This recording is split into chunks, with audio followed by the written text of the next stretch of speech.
Hey everybody, good afternoon. Thanks for joining us, bringing you another update on Tropical Storm Cristobal, moving very close to the northern Gulf Coast here of the U.S. And some interesting things have happened since the last time we spoke, and we need to jump right into it because lots of interesting things going on. We have a train passing by our building right now, so any rumbling in the background, it might be a little bit difficult to hear for what I'm saying. But I'll show you the infrared imagery right now of this storm. Still has that counterclockwise rotation, not looking very organized here on this imagery, but I wanted to point out a couple of important features here with what we're seeing in the storm. It's definitely having some issues with its center of circulation. Hurricane hunters have been in there over the past couple of hours checking it out. Thankfully, I haven't had very far to fly into this storm. But the eye has been a bit unstable here, where we've seen dry air wrapping into the storm, and it's had some trouble pinpointing an exact location, an exact center of circulation here. But the center of this storm, as it appears on satellite, is very close to the Louisiana coastline here, right at the toe of the boot. So I want to take you through this.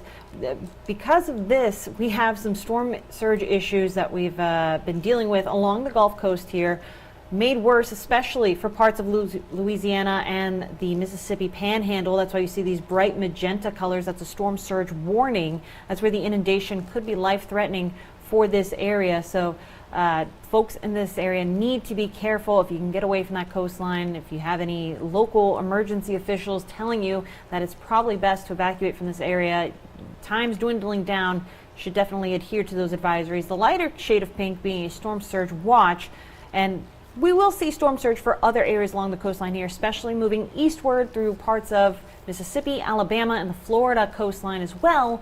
But most dangerous in this area for this part of Louisiana because of the storm motion and its relationship to the coastline. So I'll take you now to radar to show you what some of that looks like when we look up close at what the storm is doing exactly. So in the meantime, it's been dumping a lot of rain to the east of the center of the storm. Very lopsided storm we have here in the Gulf of Mexico. Texas not really getting anything from this because of the dry air wrapping in on the west side. So all of the action has been in the middle and towards the east or the right side of the storm.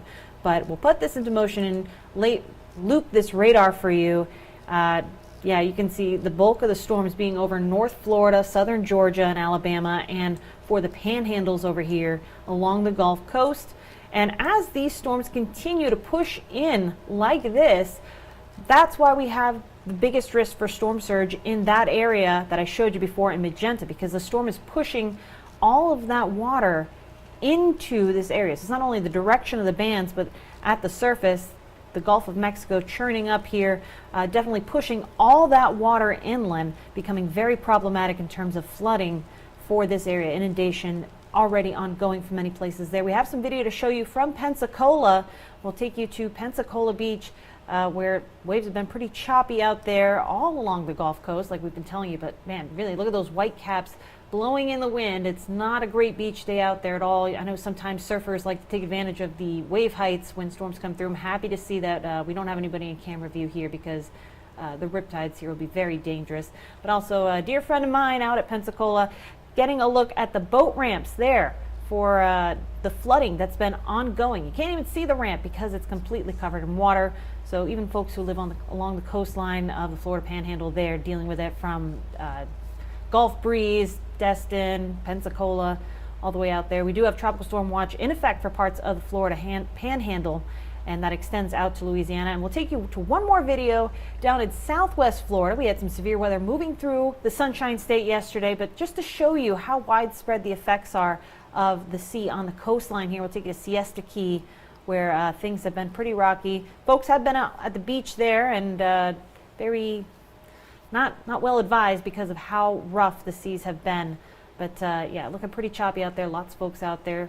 Thankfully staying close to the lifeguard station because yeah, you don't want to get too far into the water there. Very dangerous to be in such rough, choppy waters, especially when they're associated with tropical systems like this, because of just how unpredictable the seas can be. But going back to the radar here, earlier this morning were a few tornado warnings for parts of Mississippi. Of course, those have elapsed now, but we're dealing with the flooding all the way along the Gulf Coast out towards North Florida, the Big Bend area. We're seeing rainfall rates on the order of 1 to 2 inches an hour, in some places a little heavier, and we've got about 5 to 8 inches accumulated in parts of North Florida here, especially in this heaviest band of rainfall that you'll see in this area. This band has been lingering around and just dumping impressive amounts of rainfall. Reports of flooding through parts of Eccles County, near Live Oak, all the way across I-10 into Jacksonville, some areas along the St. Johns River, seeing impressive flooding for folks in those communities. Down in Central Florida, things beginning to taper off a little bit, but still getting that rain over an extended period of time. These are areas that have seen drought, so yes, we do need the rain for parts of the Gulf Coast, but perhaps not all at once. The ground can't exactly absorb everything we throw at it in such a short period of time, but very good to see some of this rain will actually be to the benefit of folks here along the Gulf Coast and into northern Florida. But taking you back towards the center of the storm here, or where we think the center of the storm is, you can see it is pretty hard to tell by radar. That's why we send the hurricane hunters out there to take precise readings. We do have some buoys out close to this area and oil rigs that take observations that do help the folks at the NHC figure out exactly what's going on with the storm, and they've been very busy this morning. You can see, looks like there's a rain band right here that's trying to get its act together, trying to form back in, but the problem with this storm is all on this side, bone dry along West Louisiana and Texas coastlines, because dry air is wrapping into the storm, and that's why we're not getting that classic well-defined center, and makes it pretty difficult for the naked eye to see it on radar of where it will be. But we will see landfall here fairly shortly. NHC is confident that we will see this before 8 p.m. I think definitely going out on a limb here, we will be seeing it earlier on this afternoon, maybe in the next couple of hours, 1 to 2 hours, that is, we could see this come on shore. Depends on where we call the exact center of the storm. So that adds some difficulty to the forecast here, but the forecast track has remained constant.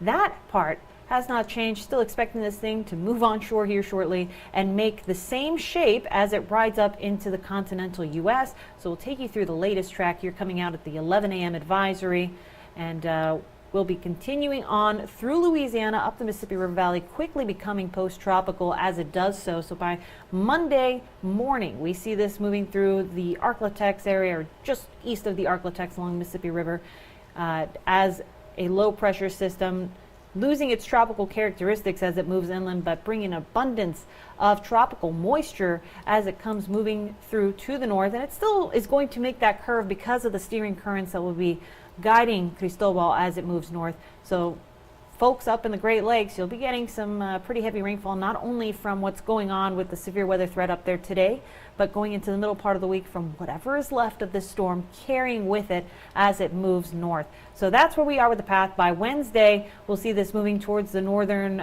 border of the U.S. and Canada, and then Cristobal will be out of our hair before you know it. So we'll take you now to those watches and warnings that are in effect. That hasn't really changed. Watches go from Intracoastal City, Louisiana, all the way to the Walton-Okaloosa county line in Florida. So anywhere in this area, your preparations need to be complete. You need to hunker down and wait out this storm. Thankfully, the winds haven't been very strong. Tropical storm force winds are strong. You don't want any high-profile vehicles out and about. You definitely don't want to be out and about yourself if you're in this area. But thankfully, we haven't seen what could happen with some of these Gulf storms where they begin to intensify very quickly. Folks along the coast, remember Michael went from category 3 to 5 in a very short period, and I think some folks were worried we could see that kind of intensification happen with this tropical storm where it could reach that category 1 status. Thankfully, the mechanics at play here have not allowed that to happen, but still, take these warnings very seriously, folks. If you're in this area, you need to follow that hurricane kit plan that hopefully you've gotten together. We had some great tips over the past week in our hurricane series of what you could do to get prepared, and definitely testing that out on our not first, not second, but third storm of the season here, Cristobal. Definitely shaking things up in the Gulf of Mexico for today. We're going to have more details coming up this afternoon, sticking with you on our social media channels, letting you know exactly what's going on. Have your My Radar app handy if you want to follow on the radar and see where exactly this storm is going and what's going on. Myself and Chief Meteorologist Leslie Hudson will be walking you through the landfall of this storm, which will be happening pretty shortly here from what it looks like. And the next advisory from the National Hurricane Center will be coming out at 2 p.m. Eastern Time. That's 1 o'clock Central Time, or local time for the area in which it's going to make landfall here. For now, that's all we have. We'll catch up back with you later.